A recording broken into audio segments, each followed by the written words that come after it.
It doesn't seem like Admiral Rickover was fun to talk to. No. He once approached a new wife in a social situation and right away asked her, "What do you know about the hierarchy of Scottish kings?" "Nothing, Admiral." "Just as I thought," and walks away. Oh. Yeah, it seems like as long as you knew him, it's like you maybe learn a little bit more about him personally. And in those days, every officer selected into the program before he actually took a command had to spend 1 year in Admiral Rickover's shop. And obviously it was for the purpose of learning his ways. So do you think it's do you think he was effective overall within the Navy? Oh, I'd have to say yes. He was originally rejected for Admiral and had already established a lot of contacts in Congress. Mm-hmm. He wasn't liked or respected by officers who might serve on his selection board, but he was loved by a lot of congressmen and senators, and he began to use that.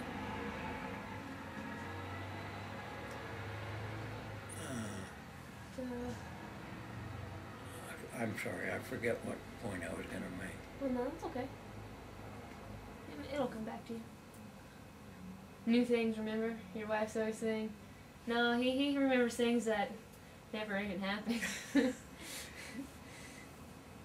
At what age did you go into ROTC? How old were you when you first started? 19. You did? Okay.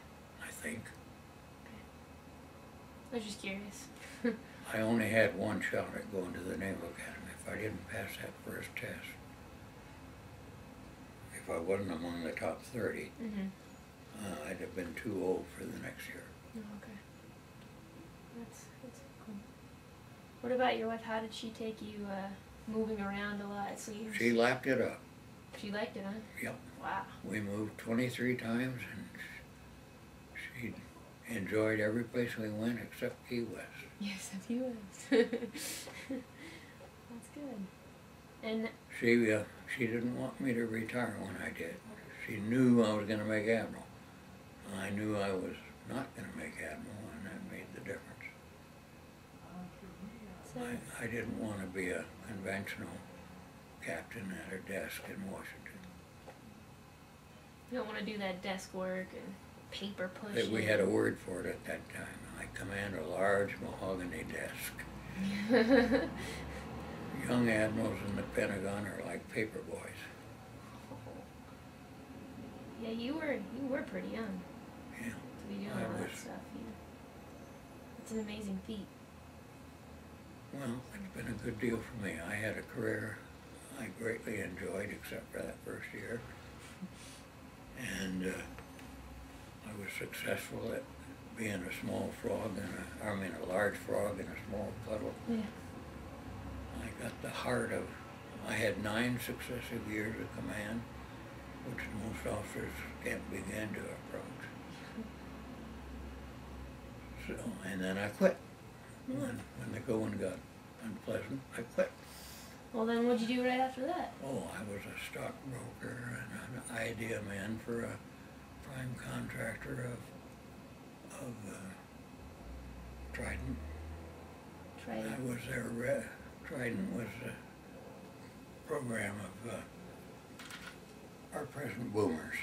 Okay, I got you. And then I served as their rep in Washington, D.C.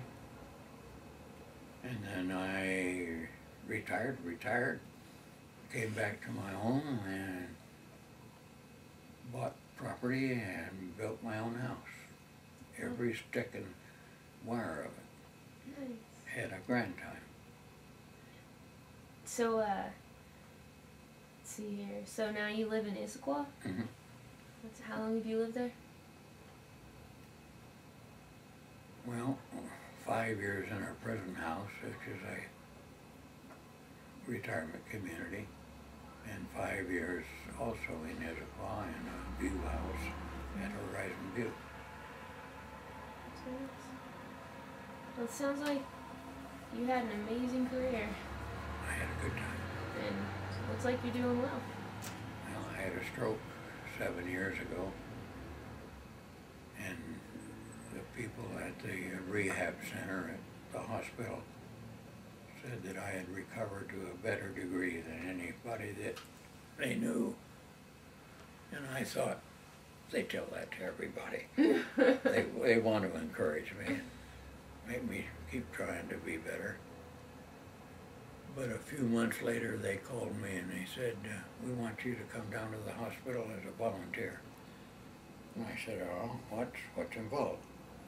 Well, we're going to form about a dozen teams of three people. One will be a highly experienced therapist, stroke therapist. Okay. 2 will be a novice therapist, and 3 will be a stroke victim. Oh. Now, guess which part you're supposed to do? So I said, oh, I can do that. I'll be there. And there were supposed to be about a dozen sessions. They fired me after the first one. Oh, You are not a satisfactory stroke victim. So they weren't telling the truth. And that made me feel they really had told me the truth. It made me feel a lot better. I came home and I took up model railroading because that involved detailed manual work, and it worked wonders. Yeah, that does, I mean. So I'm clumsy and forgetful, but ever so much better off than many stroke victims. Yeah. Anything else? Any other health problems that you experienced? My wife broke her hip a year ago Christmas. That was her one and only big problem. And I haven't had any other big problems. Is she okay now? Pretty much. It still shows. She limps, and she doesn't tap dance anymore. She used to do a lot of that. I'll bet you miss that. I'll tell you a funny story about her. She was in this nursing home after her hospital period for general rehab. And my wife is a very affirmative, can-do person. And she had a roommate who was just the opposite. The therapist would come in and say, well, today we're going to try to do such and so. My wife would say, let's go. And this other gal would say, I can't do that. So the other wife had a long-suffering husband who was there before breakfast every morning and didn't go home until after dinner. I would pop in for a half hour in mid-morning, and that was my bit. But the husband would even be there when she was asleep. And when she was going to go down the hall, why, he had to wheel her in a wheelchair. But he never complained. Until the day that the therapist comes in for the other gal and says, oh, today we're going to try to do so-and-so. And the other lady starts to say, I can't do that. No way. And her husband, in a very unexpected way, said, suck it up and try it, honey. She's just like, oh. And she did. What? So around home, occasionally my wife and I will use that phrase on each other. Suck it up and try it, honey. That's awesome. I like that story. Smile. Well, I think that's all I have. Well, I had an amazing time talking to you. I really appreciate this. I worried a little bit about just how it was going to go with you, but it's been very easy. And tried. And if I've said a few inappropriate things, well, that's the nature of the beast you're dealing with. So there's no problem with that. You're human. That's all I can say. So let me go get the commander, and we'll wrap it up here. Okay, Thank you very much, sir. You bet. Thank you. You can get out of the bird's eye view there.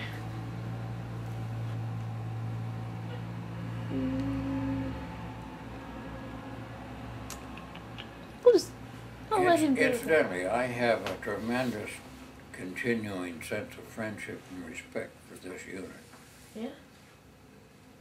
I have told some of my Naval Academy classmates that I thought my Naval ROTC group was better selected than my Naval Academy class. I The think selection factor when I applied was 1 in 80, is the way I remember it.